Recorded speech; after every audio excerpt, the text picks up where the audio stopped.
Hi, I'm Dr. Audrey, and today's question has come from a university student. They say, I'm currently in my final year, and as well as trying to understand the theories on my course, I'm having problems with planning and organising.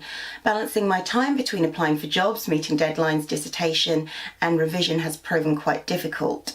I've had this problem since the start of my degree. The good news is it is never too late to learn to manage time, and what I will do is I'll give you a couple of practical strategies that you can put in place straight away which may help, but also it may be wise to look at the underlying psychological reasons why you're procrastinating. Those are very specific to the individual and are best worked out in a one-to-one context, or in a session where you can get some face-to-face feedback. So if you want to do any coaching with me or attend one of my workshop sessions, that's the time to do that. But in terms of practical strategies, first thing to do is get a little bit organised. Now, I know that sounds very flippant, but what I actually mean is plot out what you have to do in front of you. It's really easy to write a checklist, it's really easy to have post-it notes everywhere, but when you actually block out the time, your weekly commitments become a little bit more clear. So get a week planner, for example, and block off the time where you have to be somewhere. So lectures, assessments, work, maybe family commitments, and build in time for travel as well, because that's where it can escape us. Now, once you've done that, then you've got the free slots. And in the free slots, that's when you can put in time for revision, time for dissertation. But when you're doing that, be realistic. Two things you need to consider. The first is something like a dissertation is going to take longer than an hour slot that you may leave aside for it, partly because you are going to need to get to the library, get the books out, but when you're finally in your flow, your hour may be over, and if you've only left an hour, that may be a little bit too short a time. And the second thing is, of course, build in time for breaks and build in time for relaxation.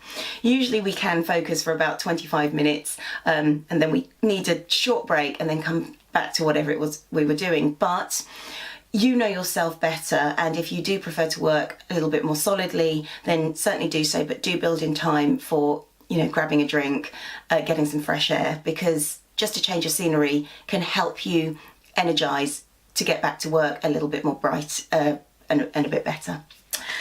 So the next thing you can do is identify your distractions. Think about whether you are often on social media, whether you are online gaming, and find ways of stopping those distractions or preventing those distractions. Those strategies may be as simple, I say simple, it's a simple thing to do, it's difficult in practice, as switching off notifications or switching off your phone altogether. We are conditioned to respond to that little beep or respond to that light when it comes to a notification, and then we get drawn in to something that we maybe never needed to be drawn into in the first place. So find a way of switching off from those distractions. Even if it's telling people, I'm busy now, but I can go out at that time, be a little bit specific, and be specific with yourself as well, because it's easier to say and work to, I'm going to be able to do this in 3 hours time, as opposed to, I'll do it a bit later. Time is one of those things that we need to be very specific over. Psychologically, you might want to consider the underlying reasons for that procrastination. One of the most common ones is fear of failure.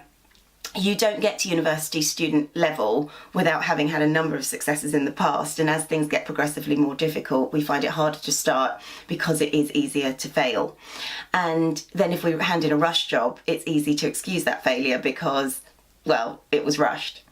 So sometimes the underpinning reasons may be quite important to look at.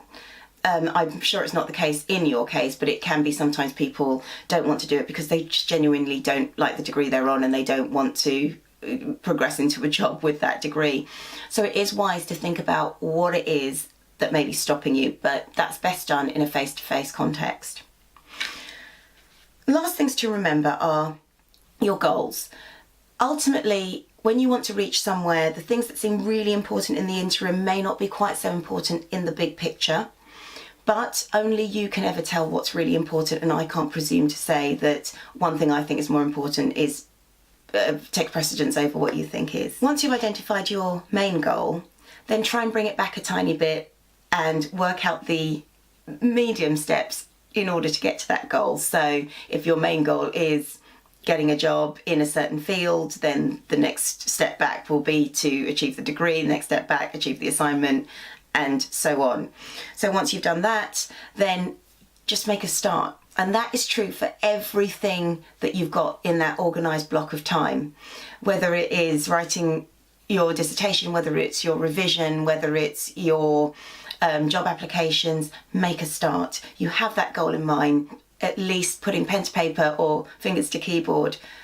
Focus on the starting, and the rest will then come afterwards.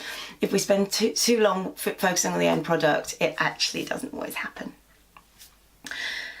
And lastly, remember that only we can control what we do, only we can manage ourselves.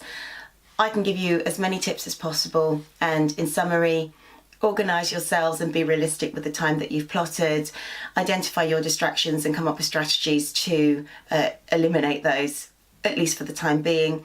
Look at the psychological reasons, but that, as I say, better explored one-to-one or at least face-to-face. And once you've identified your exact goal, think about the importance of those other distractions and make a start.